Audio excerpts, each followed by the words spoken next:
우리나라 같은 경우 이제 가계부채가 전 세계 1위 수준을 기록하고 있잖아요. 그만큼 이 부채에 대한 감당 무게가 훨씬 커짐을 뜻하고 환율이 높고 물가 같은 경우는 올라가고 있는 이 모든 지표가 부동산을 보유하기 위해서 급격하게 늘린 대출의 감당 상황을 힘들게 만들 수 있는 구조로 가고 있다. 부동산에 다 올인하고 있고 환율이 높아지면 결국에는 거래 절벽이 오는 거죠. 그러면 높은 집값을 갖고 있는 집이든 낮은 집값을 갖고 있는 집이든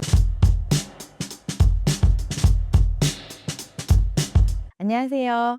유튜브에서 리얼아이 박감사 채널을 운영하고 있는 박은정 감정평가사입니다. 최근 환율이 계속 높은데 이게 잠깐 오르다 말 일이 아니라 우리 돈 가치가 계속 떨어지는 긴 하락장의 시작일까요?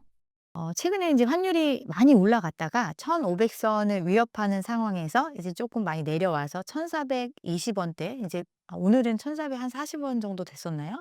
이 정도 수준에서 움직이고 있는데 지금 이제 환율이 잠깐 내려온 상황 자체는 우리나라 이제 원화 가치가 올라가서 다시 환율이 좀 안정됐다 이런 개념이라기보다는 미국의 달러 지수에 연동돼서 달러가 약세를 보이는 상황 그거에 맞춰서 원달러 환율도 조금 안정되는 형태 이렇게 나타나고 있습니다. 그런데 기본적으로 이제 우리나라 환율이 코로나 이후로 생각을 해보면 코로나 때 한 1,200원 정도 됐었는데 계속해서 지금 올라와서 1,400원대 그리고 이제 앞으로도 장기적으로 1,400원에서 1,500원 밴드 이 안에서 움직일 거다라고 예측이 되고 있는 상황이거든요. 근데 이 문제는 결국에는 돈값에 대한 적절한 가치를 인정해 주지 않는 것, 그러니까 금리에 대한 부분, 이 부분이 시정되지 않는 한은 사실은 좀 계속 갈 수밖에 없는 이런 상황이라고 볼 수 있습니다. 환율이 1,500이 넘어가면 어떤 일이 발생하나요? 일단 환율이 높으면 원화에 대한 어떤 신뢰도 자체가 좀 떨어지는 현상이다 보니까 그러면 우리나라의 자금이 머물 수 있는 환경이 좀 약화된다라는 뜻이고 외화의 유출 가능성이 높아질 수 있다라는 개념이 되거든요. 그러면 결국에는 우리나라 시장에 머무는 유동성 자체가 축소된다라는 거는 자산 가치 하락을 불러일으키는 이런 현상이 되겠고 부동산 시장 같은 경우는 조금 차별적으로 반영될 수 있다. 주택 시장 같은 경우는 외국인의 참여보다는 거의 내국인이 주를 이루는 시장인데 내국인들이 돈을 구하는 부분에 있어서 환율이 높아진다라는 얘기는 우리나라에 자금이 적게 들어오고 자금이 적게 들어온다라는 거는 자금에 대한 어떤 값을 많이 쳐주지 않으면 자금을 구하기 힘든 시장이 된다라는 거고 거래에 있어서도 거래 절벽이라든가 어떤 환가가 불가능한 시장 이런 시장이 펼쳐질 수 있는 거거든요. 내국인 위주의 시장은 그런 상황이 되는 거고 오피스나 이런 물류 창고 어떤 수익성을 기초로 한 자산에 대해서는 조금 이제 외국 시장에서 예전보다는 좀 싼 값을 살 수 있는 구조가 되니까 조금 유입이 될 수 있는 그런 여건이 형성된다 이렇게 볼 수 있습니다. 금리를 올리면 부동산 대출이 터지고 낮추면 환율이 난리가 나는 상황입니다. 지금 제일 위험한 시한폭탄은 무엇인가요? 금리가 움직였을 때 가장 큰 문제는 남의 돈을 쓰고 있는 게 가장 큰 문제거든요. 그러니까 금리가 올라간다라는 거는 돈값을 많이 쳐줘야 된다라는 상황이고 즉 남한테 빌린 돈에 대한 대가를 더 많이 지불해야 된다라는 것을 뜻하는데 우리나라 같은 경우 이제 가계부채가 전 세계 1위 수준을 기록하고 있잖아요. 그만큼 이 부채에 대한 감당 무게가 훨씬 커짐을 뜻하고 그런 부분에 있어서 가장 큰 문제로 이제 나타날 수 있다. 그래서 금리를 올리면 일단 부채 한계 상황에서 지금 부채의 규모나 이걸 견디고 있는 사람들이 약간 저금리를 기준해서 사실은 최대치를 활용해서 지금 시장을 유지하고 있는데 이 금리가 인상이 됐을 때 버틸 수 있는 여력이 좀 떨어질 테고 그렇게 되면 이제 경매나 공매로 나오는 물량이 훨씬 더 증가할 수 있는 매물이 많이 출회될 수 있는 상황으로 가는 거고 파산이나 회생으로 가는 가게들이 많이 늘어날 수 있고 또 PF 문제 같은 경우도 조금 더 유동성 위기나 이런 부분들이 불거질 거고 그게 금융기관의 건전성에도 영향을 줄 수 있는 이런 금리가 상승됐을 때 오는 파장이 클 수 있고요. 금리를 그렇다고 이제 많이 내려야 된다 이런 얘기도 하거든요. 근데 금리 인하 같은 경우는 환율이 지금 고환율의 상황을 유지하고 있는 상태에서 금리를 더 낮춘다. 그러면 우리나라는 돈값을 지불하는 것을 조금 덜 지불하겠다라는 개념이고 그렇다면 상대적으로 더 환율이 올라갈 수 있는 상태. 그렇게 되면 이제 외환 보유고 같은 경우도 지금 4천억 달러 수준을 보이고 있는데 이 수준이 적정하다, 충분하다, 아니면 부족하다 이런 논란은 있지만 과거에 비해서는 굉장히 많은 양을 보유하고 있는 거긴 하거든요. 그렇지만 환율이 올라가게 됐을 때 이게 자금이 이탈되고 이런 부분들이 생겼을 때 그 변동성의 폭이 커지면서 충격을 흡수하기에는 좀 부족한 수준일 수도 있다. 그 얘기는 어떤 외환 위기적인 상황을 또 불러일으킬 수도 있다라는 그런 이제 리스크가 있는 거죠. 그래서 금리를 올리지도 못하고 내리지도 못하는 지금 이런 선택을 못하는 상황. 그리고 그러다 보니까 기준금리는 동결을 했지만 시장금리 자체는 올라가는 현상이 벌어지고 있거든요. 그러니까 기준금리를 우리가 올려주지 않더라도 시장에서 돈을 구할 때는 훨씬 더 높은 금리를 쳐주지 않으면 돈을 못 구하기 때문에 시장금리 자체는 올라가고 그래서 대출금리 자체도 상승하는 현상이 벌어지고 있는데 이거는 서서히 이제 이걸 버티지 못하는 사람들은 고사되는 현상으로 좀 이어질 수 있다. 이렇게 생각을 하시면 될 것 같습니다. 많은 이들의 재산 대부분이 집에 묶여 있는데 환율, 금리, 물가가 다 불안한 상황에서 부동산 올인이 우리 경제를 무너뜨릴 수도 있나요? 우리나라 국민의 자산 대부분 75% 가까이가 부동산에 묶여 있죠. 근데 이 부동산을 보유하기 위해서 사실은 대부분 대출을 활용하고 있고 그 대출에 대한 크기가 굉장히 커져 있는 상태. 그래서 이제 가계부채가 뭐 2,000조가 넘어간다 이런 얘기를 하고 있죠. 근데 환율, 금리, 물가 이 세 가지가 지금 다 불안하잖아요. 환율이 높고 금리는 사실은 동결하고 있는 상태이고 그리고 물가 같은 경우는 올라가고 있는 지금 이런 현상을 보이고 있는데 고환율의 상황을 억제하기 위해서는 금리 인상이 필연적이죠. 물가를 낮추기 위해서라도 금리는 올라가야 되는 거잖아요. 그러니까 이 모든 지표가 지금 어떤 자산, 부동산을 보유하기 위해서 급격하게 늘린 대출의 감당 상황을 힘들게 만들 수 있는 이런 구조로 가고 있다. 이렇게 생각을 하면 부동산에 지금 다 올인하고 있고 이 부동산 자산을 유지하기 위해서는 계속해서 그 대출을 쓰고 있는 상태인데 환율이나 어떤 물가의 상황을 고려했을 때는 금리 인상으로 가고 있는 상태이니까 이 부담이 커지면 가계 같은 경우는 계속 유지를 하더라도 쓸 수 있는 돈 자체는 줄어들겠죠. 원래 예전에 부담하던 것보다 더 많은 이자 비용을 부담해야 되니까 어떤 실질적으로 가계가 활용할 수 있는 자금 자체가 줄어들고 그 얘기는 내수 경기를 활성화시킬 수 있는 자금이 부족하다라는 거고 내수 경기 침체로 이어질 수 있는 거죠. 이런 것들이 이제 우리가 경제가 좋으려면 외부적인 것들 수출도 잘 돼서 외부적인 것들도 좋아야 되지만 내수가 어느 정도 받쳐줘야지 이 상황을 유지할 수 있는데 지금 뭐 반도체가 화랑이고 그래서 대기업들 같은 경우는 수출에 대한 기대감이라든가 외화벌이도 많이 하고 있고 호황을 보이고 있지만 나머지 곳들은 그렇지 못하고 있잖아요. 그리고 내수 자체도 굉장히 침체되고 있는 상태. 이러다 보니까 전체적인 성장률 자체는 세계 평균 대비해서 훨씬 현저히 낮은 저성장의 모습을 보이고 있고 이런 상황이 계속 이제 유지될 수밖에 없는 거죠. 근데 금리까지 올라가는 선택을 해야 되는 상황이 왔을 때는 이 부분이 큰 문제로 이제 작용이 되겠죠. 고환율이 계속된다면 모든 집이 다 같이 오르내리는 게 아니라 동네마다, 사람마다 부동산 격차가 더 크게 벌어지게 될까요? 일단 환율이 높아지면 결국에는 어떤 자금을 융통할 수 있는 방법이 줄어드는 거고 자금 유동성 자체가 줄어들게 되는 상황이 되니까 그렇게 됐을 때는 거래 절벽이 오는 거죠. 높은 집값을 갖고 있는 집이든 낮은 집값을 갖고 있는 집이든 결국에는 이 수요 자체가 축소되는 현상이 발생을 하는 거거든요. 일례로 작년에 나왔던 부동산 대책들을 보면 대출에 대한 규제책이 많이 들어왔고 금액별로 구간별로 해서 대출의 금액 자체를 제한을 했잖아요. 그러다 보니까 실질적으로 거래량 자체가 급속도로 줄어드는 현상이 나타났거든요.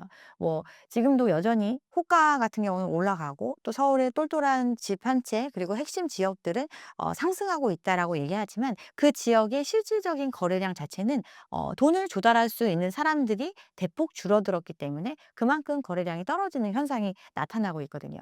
그러면 가격이 올라간다라고 얘기를 하지만 거래가 사라지는 시장에서 가격이 높은 가격을 계속 유지할 수는 없거든요. 왜냐하면 거래를 통해서 이 부동산을 또 현금으로 바꿔야 되는 많은 어떤 니즈가 있기 때문에 그거에 맞춰서 가격이 조정되는 현상이 벌어지는 것은 사실은 통계적으로나 계속 현실적으로 발생할 수 있는 일이기 때문에 이 격차 자체는 점차 이제 좀 완화될 수 있는 구조로 간다. 이렇게 생각을 합니다. 현재 부동산 시장이 과거 버블이 꺼지기 전 일본과 비슷하다는 것이 사실인가요? 일본의 버블 이제 터지기 직전에 현상을 보면 이제 소득 대비 집값 수준 자체가 뭐 18배 퍼가 18배 정도 됐었죠. 지금 우리나라 서울이 인제 그 정도 수준을 인제 이미 능가하고 있는 상태. 즉 이 지역에 실질적으로 집이라는 재화를 수요하는 사람들이 벌어들이는 소득에 대비해서 집값의 수준이 굉장히 높아져 있는 상태다. 이런 상황이 되게 비슷하고, 그리고 인제 부채가 굉장히 많은 상태도 굉장히 비슷하죠. 그리고 똘똘한 한 채에 대한 집중 현상, 뭐 다른 지역들은 꺼졌지만 도쿄의 중심가는 계속해서 올라가는 현상이 일본에서도 벌어졌었고, 우리나라도 지금 비슷한 현상이 나타나고 있고, 그렇지만 그럼에도 불구하고 이제 똘똘한 한 채는 계속 올라간다라고 하니까 그 지역에서 발생하는 어떤 분양에 많은 사람들이 참여를 하고 또는 매매에 참여를 하는데, 그 참여 형태가 예전에는 이제 개인이 투자를 했다면 이제 가족이 다 같이 돈을 모아서 투자하는 형태, 가족 투자의 형태까지 이런 양상적으로 나타나는 것들이 굉장히 비슷하게 나타나고 있어요. 버블의 그 직전에, 버블이 붕괴되기 직전에 벌어졌던 현상과 굉장히 유사한 형태로 나타나고 있는데, 우리나라는 좀 더 심각한 게 일본보다 더 부채가 훨씬 많은 상태. 그리고 이 부채에는 전세 보증금이라는 거는 사실은 일본에는 없는 제도잖아요. 그런 전세 보증금이 더 많이 인제 끼어 있는 상태. 그러니까 공식적으로 나와 있는 부채의 규모보다 훨씬 더 큰 부채를 갖고 있다라는 내용이 있고, 또 두 번째는 일본도 인제 인구의 감소를 겪었고, 또 지금은 이제 굉장히 인구가 많이 늘어나고 있지만 고령화 사회로 진입된 이런 나라인데, 우리나라 같은 경우는 과거 일본처럼 이렇게 서서히 감소하는 게 아니라 인구의 급감 현상을 겪고 있는 상태. 즉 절대적인 수요 자체가 많이 줄어들고 있는 시장이다. 이런 면들을 고려했을 때는 그 미치는 충격은 훨씬 더 클 거라고 생각을 합니다. 129 부동산 대책 내용으로 7년간 서울에 새 집이 없다는 것이 사실인가요? 네. 이거는 이제 공급에 대해서 무엇을 내놓든 간에 시장에서의 반응은 "공급은 계속 부족하다."라는 이야기를 하고 싶어 해요. 뭐 사람들이 인제 "신도시를 개발해서 많은 이제 아파트를 공급하겠다."라고 얘기하면 사람들은 서울에 있는 집을 원하는데 "서울이 아닌 곳에 많이 공급해 봤자 소용이 없다." 이런 얘기를 하고, 그다음에 얘기한 거는 이제 그래서 "서울 도심에 어떤 공급을 하겠다."라고 하니까 그 부분에 있어서 "그럼 언제 되느냐? 지금 당장 되는 거 아니지 않냐?" 이렇게 얘기하면서 시기적인 문제를 얘기하는 이런 상태거든요. 근데 이번에 공급 대책 나온 걸 보면 신축의 공급 같은 경우는 단기간에 바로 뭐 지금 하겠다고 해서 이루어지는 게 아니에요. 그래서 예전부터 계획돼 왔던 것들, 3기 신도시를 포함해서 130만 호를 공급하겠다라고 했던 약속, 그것들이 계속해서 지금 진행 중에 있고, 그 부분에 추가적으로 그러면 사람들이 원하는 곳에 공급을 할 수 있다라는 것을 사실은 보여준 거죠. 그리고 언제 공급을 하겠다라는 것도 시기적으로 명확하게 몇 년도에 어떤 것, 몇 년도에 어떤 것, 이런 거를 좀 이야기를 해준 거죠. 그 이유는 사람들의 심리가 굉장히 과열되어 있는 부분들, 불안감, 이런 것들을 좀 해소해 주겠다라는 정부의 어떤 의지가 보이는 발표였다라고 저는 생각을 하거든요. 그래서 보면 원하는 곳에 정부가 공급할 수 있다. 그게 이제 용산의 어떤 공급 물량을 늘리는 것, 그리고 과천의 경마장을 이전해서 거기에 10,000호 가까이를 공급하겠다. 그리고 이제 성남의 금토 뭐 이런 곳들, 사람들이 선호할 수 있는 지역들에 대한 공급 물량을 대거 포함시켜서 추가적인 공급을 약속을 하는 형태거든요. 근데 이런 얘기가 나오니까 민간이 하는 공급은 다 막아 놓고 이런 거 한다고 과연 정말 공급이 늘겠냐. 서울에서 사실 민간의 공급이 가장 중요한데 그 부분에 대한 해결책은 없다. 그래서 큰 대책이 아니다. 이런 얘기를 하는 분들도 있는데, 실질적으로는 이번 정부 같은 경우는 공급에 대해서 굉장히 체계적으로 접근하고 있다고 저는 생각을 합니다. 공급이라는 거는 이제 기축의 공급과 신축의 공급, 이렇게 둘로 나누어서 생각을 할 수 있는데, 기축에 대한 공급, 즉 기존의 매물을 가지고 보유하고 있는 사람들이 매물을 내놓을 수 있는 정책, 이 부분이 이제 세금에 대한 언급이 있었잖아요. 양도세 중과 유예에 대한 종료, 그리고 이 이후에는 보유세에 대한 강화가 예정되어 있다라는 걸 지금 공언하고 있어요. 그 얘기는 지금 어떤 선택을 하지 않으면 그 이후에 벌어지는 것들에 대해서 감당할 수 있으면 감당해, 유지할 사람은 유지하되 유지하는 데는 그만큼의 비용이 발생할 수 있다라는 거를 계속 지금 고지하고 있거든요. 그 얘기는 지금 어떤 자산을 갖고 있는 사람들이 선택을 할 수 하게끔 만드는, 즉 기축의 매물을 물건을 내놓는 선택, 이런 기축의 공급을 유도할 수 있는 정책을 하고 있고, 그리고 인제 신축의 공급은 민간이 공급하는 것과 공공이 공급하는 것, 이 두 가지로 나눠서 생각할 수 있는데, 민간의 공급 같은 경우는 많은 혜택을 준다 하더라도 결국에는 그 사업에 참여하는 사람들의 의지가 굉장히 중요하거든요. 그 사람들이 기꺼이 비용을 부담하고 새로운 아파트로 개발하는 사업에 대해서 적극적으로 찬성을 해서 사업을 끌고 나가야만 실질적인 공급으로 이어질 수 있어요. 그래서 하란다고 하는 게 아니에요, 민간 공급은. 그렇지만 공공의 공급 같은 경우는 하겠다고 하면 하는 거예요. 그러니까 오히려 더 실질적으로는 현실적인 물량이 될 수 있는 거죠. 지금 이제 뭐 음마아파트 같은 경우에 이번에 뭐 재건축 기간을 단축해 가지고 뭐 하겠다고 한 거 지금 착공 예정이 30 년이거든요. 그거에 비해서는 오히려 이 공공 공급이 훨씬 더 빠를 수 있는 거죠. 근데 사람들은 마치 민간 공급을 많이 풀어주면 '민간 공급이 활성화돼서 엄청 많이 늘어날 거다.' 이런 개념으로 접근을 하는데, 실질적으로 민간의 어떤 선택은 그 사업의 사업성이라든가 그 사업에 참여하는 사람들의 감당 능력, 이런 것들이 다 받쳐주지 않으면 실질적인 공급으로 이어지는 거는 사람들이 기대하는 것에 비해서는 한계가 있다. 그런 측면에서 공공의 공급 부분을 이번에 대책으로 많이 내놨다고 저는 생각을 합니다. 129 부동산 대책이 영끌 쪽에 미칠 영향은 무엇인가요?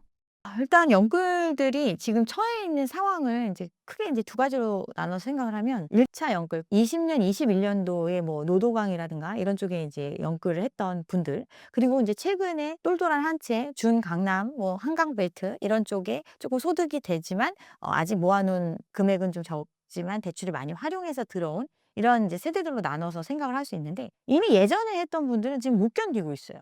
그게 경매의 물량이 뭐 2008년 금융위기 이후로 사실은 최대치의 물량이 지금 계속해서 나오고 있거든요. 근데 이렇게 물량이 나오는 이유는, 예전에 초저금리 상황에서 뭐 5년 정도 혼합형 금리로 대출을 통해서 유지하고 있었던 분들, 뭐 2-3%도 안 되는 그 어떤 대출 금리를 감당하고 있었던 사람들이 사실은 그것도 버거웠던 상태였는데, 그 금리를 재산정하는 시기가 도래를 했고, 그러다 보니까 근데 올라가는 수준이 2배, 2.5배 막 이렇게 올라간 거예요. 뭐 4%만 되더라도 2%대에서 4%면 2배가 되는 거잖아요.